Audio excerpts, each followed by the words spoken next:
Apa itu 1 tambah 1? 1 tambah 1 bersamaan dengan 11. Faham? Bosannya kelas ni. Tak ada benda best ke buat? Kan, betul juga tu. Kalau ada pertandingan kan, seronok.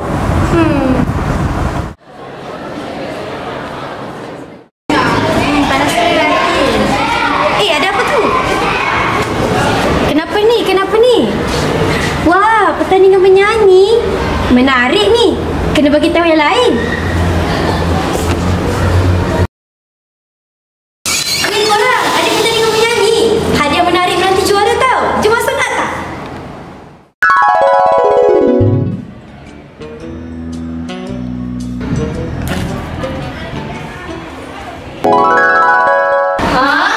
Tandingan? Macam menari je. Kamu ambil kertas dekat notis kat bawah tu ke? Bukannya 1,5 orang ke? Lagi seorang tu kita ada siapa?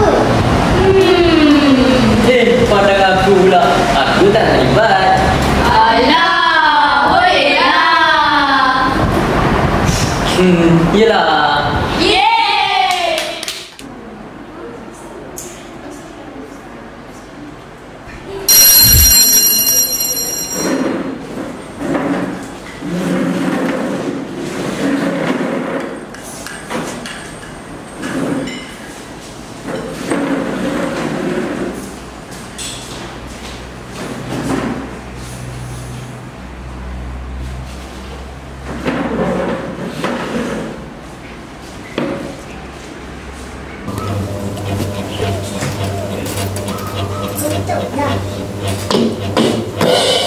Hari Raya, genap sudah sebulan berpuasa.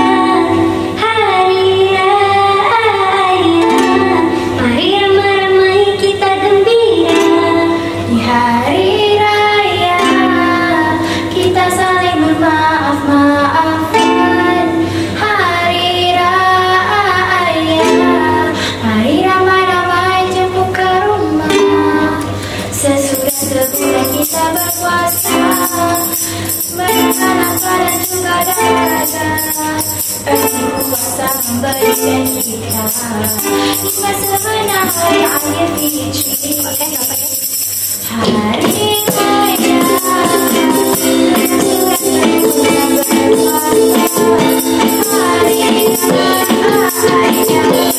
mari ramai-ramai kita gembira.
Kami mengucapkan Selamat Hari Raya.